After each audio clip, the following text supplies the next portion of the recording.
नमस्कार माझ्या प्रिय शिक्षक बंधू आणि भगिनींनो, मी प्राध्यापक मारुती विठ्ठल शेळके आपल्या सर्वांच्या लाडक्या व्यासपीठावर अर्थात शेळके मास्टरमाइंड अकॅडमीच्या या व्यासपीठावर सहर्ष असे स्वागत करीत आहे।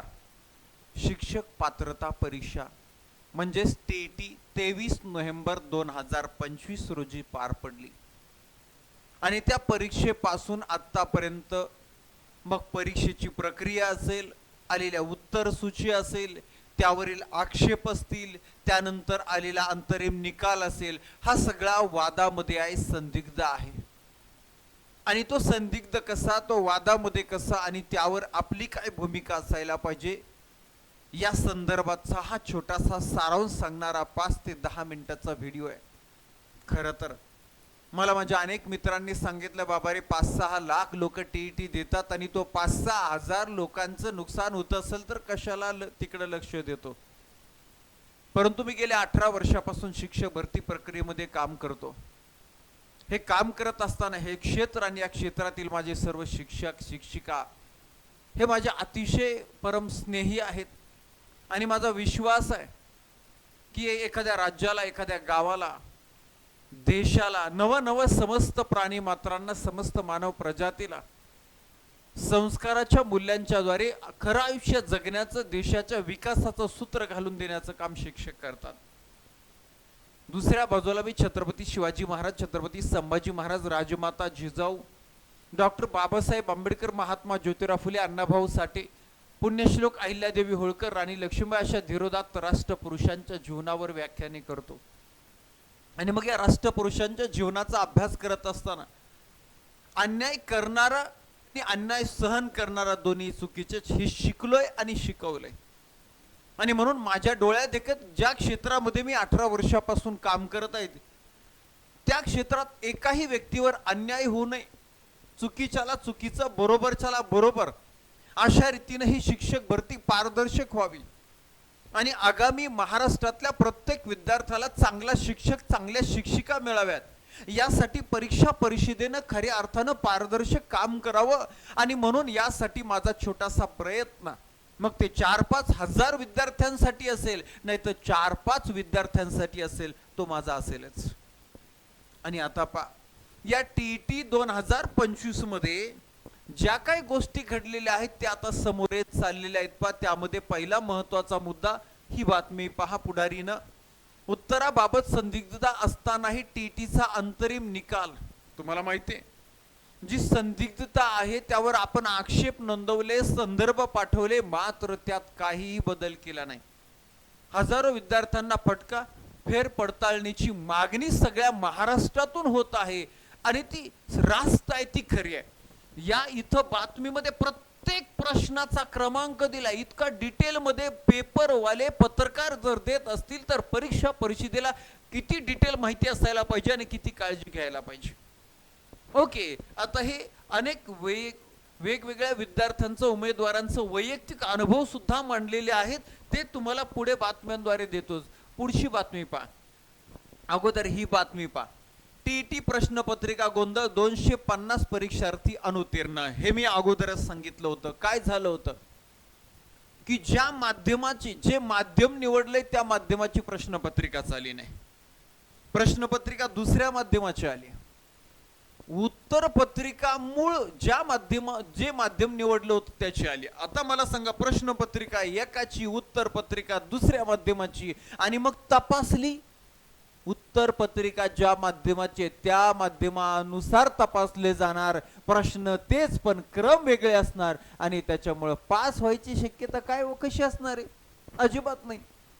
हा प्रश्न म्हणजे परीक्षा परिषदेच्या कार्यवाहीवर, कार्यप्रणालीवर 100% एक डाग आहे, एक फार मोठी चूक आहे। आणि त्यांच्या संदर्भात की आम्ही परत पेपर घेऊ किंवा काय पुन्हा पेपर तपासणार किंवा पुन्हा पेपर घेणार असं आश्वासन देऊन काहीच केलं नाही। हा एक फार महत्वाचा मुद्दा आहे। याच्यानंतर ही झाली बातमी, त्याच्यानंतर दुसरी बातमी पहा, टीईटी साठी 83 गुणांचा निकष का, संदिग्ध प्रश्न रद्द करण्याची विद्यार्थ्यांची मागणी। पहिला मुद्दा की 82 ला पासिंग आतापर्यंत दिलं जातं, म्हणजे 55%। 55% पासिंग दिलं, आता तुम्ही 83 म्हणजे 55.33 म्हणजे दिलेल्या निकषाच्या पुढचे मार्क्स. आतापर्यंत अगदी शासनाची आकडेवारी आहे, शासनाचे जी आर आहेत ते सांगतो तुम्हाला, ते कशा पद्धतीनं पासिंग पात्रतेची अट ठरलेली आहे. त्या अगोदर ही एक बातमी पहा. टीईटी परीक्षेत संभाव्य प्रश्न मिळाल्याची विद्यार्थ्यांची कबुली. कोल्हापूरमध्ये टीईटीची प्रश्नपत्रिका फुटल्याची बातमी होती आणि संभाव्य प्रश्न मिळाल्याची कबुली दिली. आणि अगदी डिटेल बातमी आता वाचत नाही, पण सेटचा पेपर म्हणजे टीईटी बरोबर सेटचा पेपर सुद्धा फुटीची जी आहे ती लिंक मिळाली होती. बरोबर. मग मला सांगा, पेपर जर अगोदरच फुटत असेल तर परीक्षा परिषदेवर परीक्षार्थींनी, उमेदवारांनी, अवघ्या महाराष्ट्राने कसा विश्वास ठेवायचा? तर त्या विश्वासासाठी जे आमचे साऱ्या महाराष्ट्राच्या ज्या शंका आहेत, ज्या प्रश्नांसंदर्भात त्या शंका ज्या आहेत, त्या शंकांचं निरसन करायला पाहिजे. 1,000 रुपये मुलांनी भरलेले आहेत, परत आता 50 रुपये भरून आक्षेप नोंदवत आहेत. आणि मग त्या काय काय आक्षेप आहेत आणि काय काय प्रॉब्लेम आहेत, उद्या 21 तारीख आहे, 21 तारखेपर्यंत ते आक्षेप नोंदवण्याची संधी आहे. 250 शब्दामध्ये नोंदवायचे, 50 रुपये तुम्हाला भरायचे. संदर्भ वगैरे आता पाठवता येत नाही. याचाच अर्थ काय, प्रश्नांवरचे आक्षेप ते विचारात घेणारच नाही, तुमच्या संदर्भाला व्हॅल्यू नाही, पहिल्या नाही दिला तर आता कुठून? आणि मग तुम्हाला फक्त अंतरिम उत्तर सूचीमध्ये एवढे मार्क्स पडत होते आणि या निकालामध्ये मात्र कमी आलेत, यासाठी तुम्हाला तो आक्षेप नोंदवायचा आहे. बघा आता 83-82चा मुद्दा शासनाच्या जार मध्ये अध्यादेशामध्ये क्लिअर कट दिलेला आहे. हा जो आहे त्यातलं मी झूम करून एवढा घेतलेला आहे. खुल्या प्रवर्गासाठी 59.50% व त्यापेक्षा जास्त. बरोबर. मागासवर्गीय आणि दिव्यांग प्रवर्गासाठी 54.5 म्हणजे 82. 54.50% म्हणजे किती?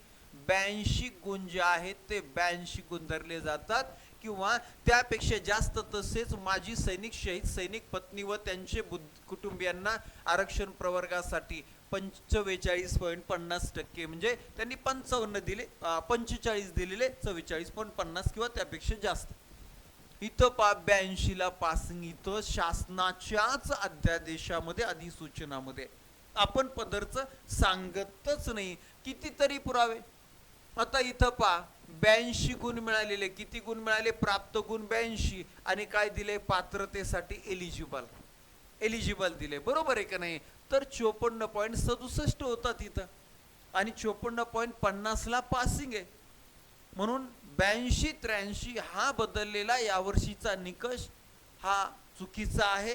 या अगोदर कुठलेही निर्देश सूचना न देता तो केलाय, तर तो 83चा 82ला करणं गरजेचं आहे. याच्यामध्ये अनेक कितीतरी संदर्भ आपण शोधले, तरी पण इथं ओपन जनरल साठी 60%, 90 आउट ऑफ 150. आणि इथं ओबीसी, SC ST ऑदर साठी 55%, 82, 150 पैकी 82. अशा अनेक तुम्हाला CTET TETचे संदर्भ सापडतील. 82-83. आता TETचे काही प्रश्न रद्द केले म्हणतात अशी बातमी आली. या बातमीमध्ये सगळ्यात शेवटी इथं सामाजिक शास्त्र या विषयातील प्रश्न रद्द झाले आहेत असं म्हटलं, आणि कुठं सामाजिक शास्त्रातले प्रश्न रद्द झालेत? अजिबात नाही झाले. किती ऑथेंटिक संदर्भ पाठवले होते तरी त्यावर विचार नाही केलेला पा. आणि मग हा संदर्भ पा, हा प्रश्न पा सामाजिक शास्त्राचा 9वीच्या पुस्तकामध्ये इतिहासामध्ये धडधडीत दिलेला आहे आणि त्यानुसार यात पर्यायच नाहीयेत, यामध्ये पर्यायच नाहीये सामाजिक शास्त्र. आणि मग जर तुम्हाला पाठ्यपुस्तकं, आपल्या राज्याची पाठ्यपुस्तकं सुद्धा संदर्भ म्हणून दिलेली असताना तुम्ही तो प्रश्न रद्द केला नाही किंवा चेंज केला नाही, याचा अर्थ काय? तुम्ही संदर्भ पाहिले नाही, आक्षेप सुद्धा पाहिलेले नाही. बर, जर पाहिले असतील आणि हा प्रश्न तुम्ही सांगताय तसाच बरोबर असेल, तर तुम्ही कोणता संदर्भ वापरताय तो सांगा. तुम्ही कोणता संदर्भ पुस्तक वाचलाय तो सांगा. आणि मग या संस्थांचे स्थापनेचे वर्ष सांगा.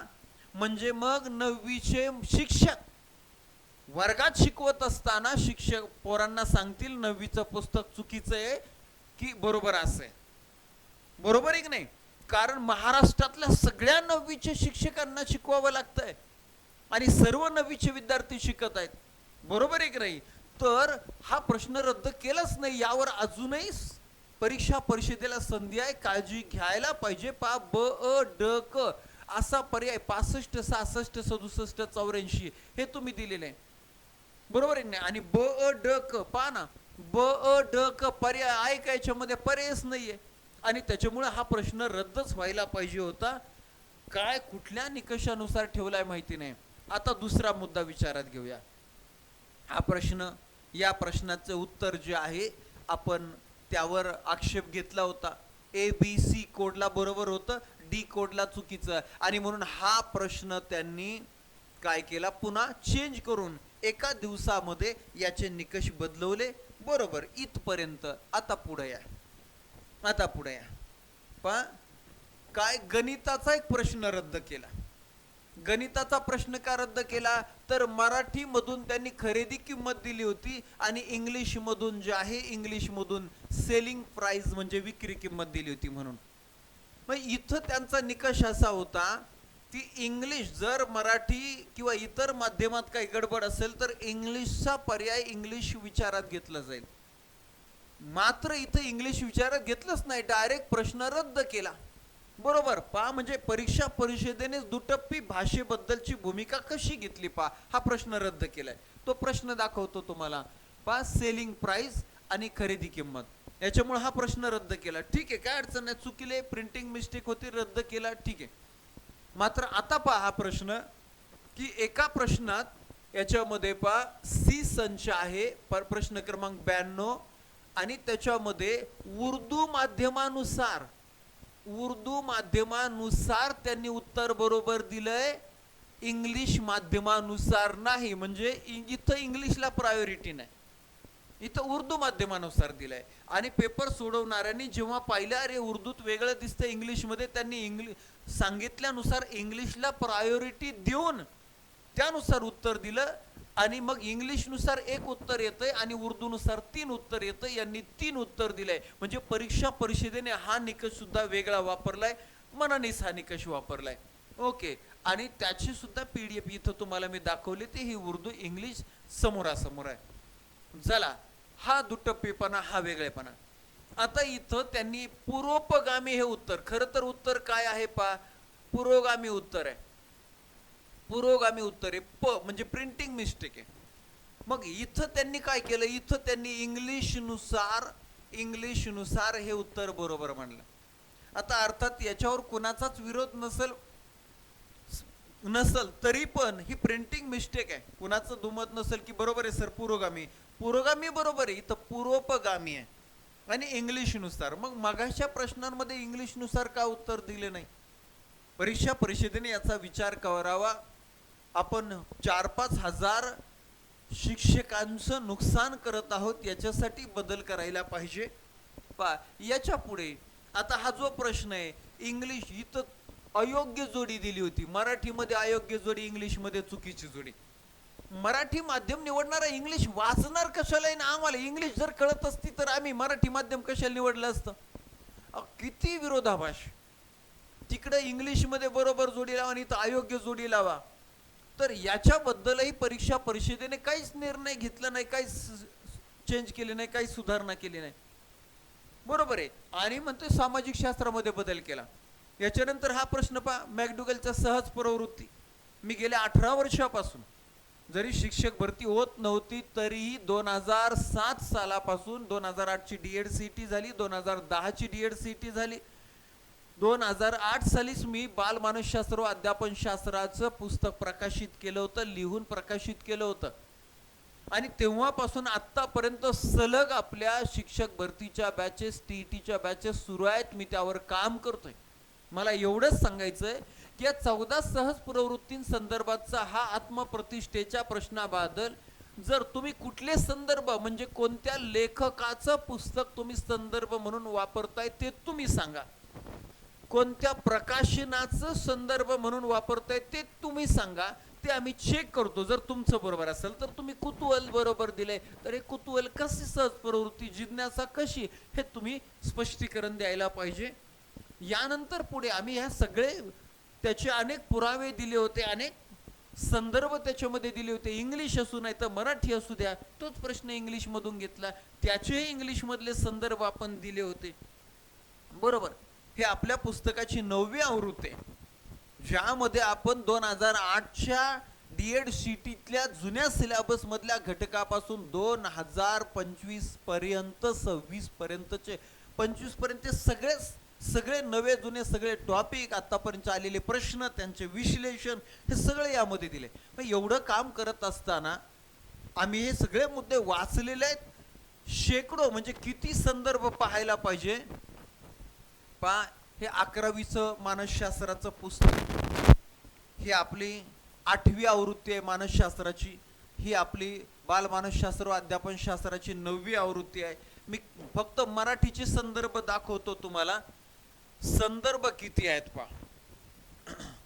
एक, सगळ्यांची नाव वाचत नाही, जगताप सरांचं 2, 3, 4, फडके सुविचार प्रकाशंतर हे तर आहेतच. मराठी नवनीत आहे, 12वी आहे पहा, 12वीचं मानसशास्त्र.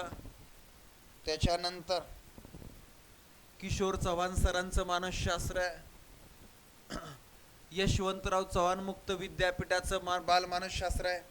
काही पुस्तकं लायब्ररीतून झेरॉक्स काढून आणले, जर ते बुक स्टॉल मध्ये विकायला मी नव्हते तर त्याच्यानंतर पहा, हे सगळे डीएड बीएडचे सुविचार फडके प्रकाशनचे पुस्तका. हे सगळे किती संदर्भ पाहिजे पहा, किती संदर्भ पाहिजे. हे फक्त मराठीचे दाखवतोय मी, हे फक्त मराठीचे संदर्भ दाखवतोय. तेवढेच इंग्लिशचे आहेत, तेवढेच इंग्लिश. एवढ्या सगळ्या कुठल्या याच्याही पेक्षा अजून कुठला संदर्भ असेल तर परीक्षा परिषदेने किमान नावं सुचवावे, आम्ही ते चेक करू आमचं बरोबर आहे का काय बरोबर आहे. पण याच्यामध्ये हा साहचर्याचा नियम 101% सानिध्याचा सादृश्याचा दोन्ही उत्तर बरोबर आहे. मात्र इथं तुम्ही फक्त सादृश्यतेचाच नियम दिलाय, तुमचीच कट रेटेत बसले. मात्र इथं सानिध्याचा आहे, दोन्ही उत्तर बरोबर आहे. कुठेही चेक करा, कुठलेही संदर्भ बघा, त्याचं विश्लेषण सुद्धा मी देतो. हे सगळं साहचर्याचा अर्थ आहे. त्यानंतर मग या साहचर्याचे नियम, हे सगळेच्या सगळे नियम फार महत्वाचे आहेत, तुम्ही ते विचारात घेतलेच नाही. याच्यानंतर हा नियम बघा, शैशवावस्थेबद्दल वैशिष्ट्य नाही, तर तुम्ही हे उत्तर दिलं 3 नंबरचं, या अवस्थेत कोणत्याही सहज प्रवृत्तीचा उदय होत नाही. अगदी बरोबर आहे.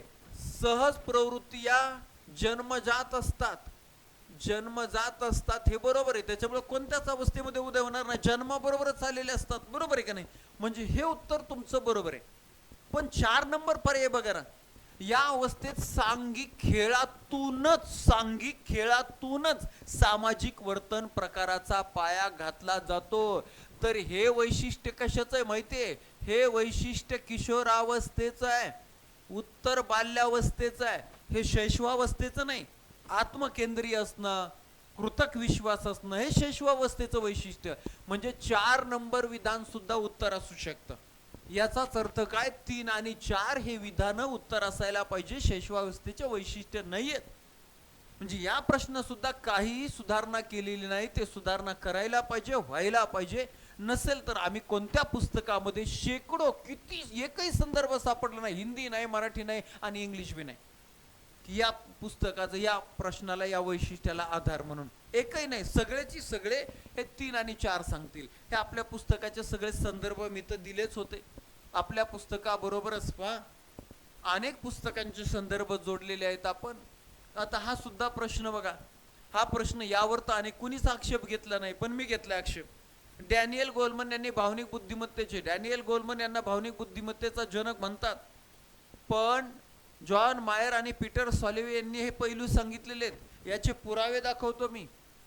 संदर्भ इथं आता आपल्या पुस्तकामध्ये पीटर सॉलिव्हे आणि जॉन मायर, ठीक आहे.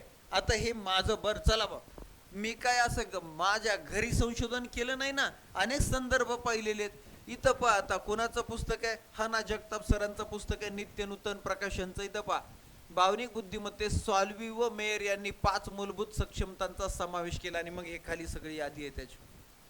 अजूनही संदर्भ देता येतील, काहीच प्रॉब्लेम नाही, पाहिजे तेवढे. आता इथं बघा, हे समान वैशिष्ट्यांचा कोणता अचूक गट आहे? उत्तर दिले हे 3 number, Pune, Munich, New York, Shanghai. काय समानता दिसली? हे 100% अचूक उत्तर भेटत नाही. हे 100% अचूक उत्तर नाहीये, संदिग्ध आहे. आणि त्याच्यामुळे यामध्ये सुद्धा सुधारणा व्हायला पाहिजे, बदल व्हायला पाहिजे. काय जसं आता समजा महाराष्ट्राची राजधानी मुंबई असते, मुंबई आहे बरोबर, तसं ते शहर जर दिले असते मुंबई, मग त्या राज्यांची शहरं दिली असते, किंवा भारताची राजधानी जर दिल्ली आहे तर त्या देशांच्या राजधानी दिल्या असत्या, तर मग हे बरोबर आलं असतं. तसं नाहीच आहे, यांच्यामध्ये थोडं साम्य, थोडा फरक असणार आहे. आणि हा सुद्धा प्रश्न संदिग्ध आहे, याच्यामध्ये सुद्धा सुधारणा व्हायला पाहिजे. मग तसं पाहिलं तर सिमिलॅरिटी वरच्या 4 पर्यायामध्ये वाळवंटाचे ना सगळे, मग तुम्ही म्हणत असाल एक शीत वाळवंट आहे, बाकीचे उष्ण वाळवंट आहे. तसं या 4ही मध्ये सुद्धा बदल आहे की, का न्यूयॉर्क आणि पुणे सेम टू सेम आहे? कसं शक्य आहे? बरोबर आहे की नाही? तर हे कोणीच उत्तर देणार नाही, हे संदिग्ध आहे, कुणालाच हे पटणार नाही. तुम्ही सांगायचे काय उत्तर आहे, कोणत्या कारणामुळे. आता पुढचा प्रश्न, दूरसंचार सेवेच्या विकासामुळे देशाचा आर्थिक विकास होऊ शकतो. कारण त्वरित व तुम्ही उत्तर दिलं तंत्रज्ञान व साक्षरता उद्योगात उपयुक्त असते. तंत्रज्ञान व साक्षरता उद्योगात उपयुक्त असते. त्वरित व अधिक क्षेत्रामध्ये संपर्क साधता येतो, हे नाही बरोबर का? बरोबर आहे की नाही? तर अशा रीतीनं 2 पर्याय इथं सुद्धा उत्तर येतात. आणि त्याच्यामुळं हे सुद्धा संदिग्धच आहे. काय कुठल्या तज्ज्ञांनी या सगळ्या गोष्टी शोधल्या, कुठल्या तज्ज्ञांनी हे मांडल्या, त्या तज्ज्ञांना या आमच्या शंकांचं निरीक्षण करा, अशी आमची कळकळीची विनंती आहे. 3 महत्त्वाचे मुद्दे महाराष्ट्रातल्या या शिक्षक बांधवांचे आणि भगिनींचे आहेत आत्ताचे TET. कोणते 3 महत्त्वाचे? एक, पहिला महत्त्वाचा की चुकीचे प्रश्न, संदिग्ध प्रश्न, प्रिंटिंग मिस्टेकचे प्रश्न ज्या असतील त्यामध्ये सुधारणा करून एक तर ते रद्द करावेत किंवा बरोबर उत्तर द्यावं, पहिला महत्त्वाचा मुद्दा आहे. दुसरा, जे माध्यम निवडलं होतं, दुसऱ्या माध्यमाची प्रश्नपत्रिका आली आणि त्यामुळं त्यांचे उत्तर चुकीच्याच पद्धतीने चेक केले जाणार आहेत, त्याबद्दल सुधारणा करावी, त्याबद्दल उपाय शोधावा. आणि तिसरा, 83 90 तर 82ला पासिंग ही आजपर्यंतची नियमावली आहे आणि त्याच्यामुळं इथं 82ला पासिंग द्यावं. या 3 महत्त्वाच्या मुद्द्यांवर परीक्षा परिषदेनं, शिक्षण मंत्री साहेबांना, महाराष्ट्र सरकारनं, संबंधित काम करणाऱ्या सर्व अधिकाऱ्यांनी, पदाधिकाऱ्यांनी याचा विचार करावा आणि महाराष्ट्रातील सर्व शिक्षक बांधवांना, भगिनींना या संदर्भाचा न्याय द्यावा. तुम्ही जर TET कंपल्सरी करताय सेवेतल्यांना सुद्धा आणि नव्यानं सेवेत येऊ पाहणाऱ्यांना, तर ती TET कंपल्सरी पारदर्शक सुद्धा असायला पाहिजे, अशी मागणी आमच्या सर्वांची असेल तर ती अन्याय अजिबात नाहीये, ती चुकीची अजिबात नाही, ती न्यायच आहे, ती म्हणजे योग्यच आहे. आणि ती मागणी मान्य करेपर्यंत आमचा लढा, आमचं काम सुरूच असणार आहे. माझ्या शिक्षक बांधवांना आणि भगिनींना विनंती आहे की आपल्या सर्व शिक्षक बांधवांपर्यंत, आपल्या सर्व शिक्षक भगिनींपर्यंत हा मेसेज आणि या मागण्या पोहोचवा, सगळ्यांना कळू द्या. तरच मोठ्या ताकदीनं या मागणीला ताकद मिळणारे आणि सरकार आणि परीक्षा परिषद आपल्या मागणीचा विचार करणारे. ओके, याच ठिकाणी मी थांबतो. धन्यवाद. थँक्यू. जय हिंद.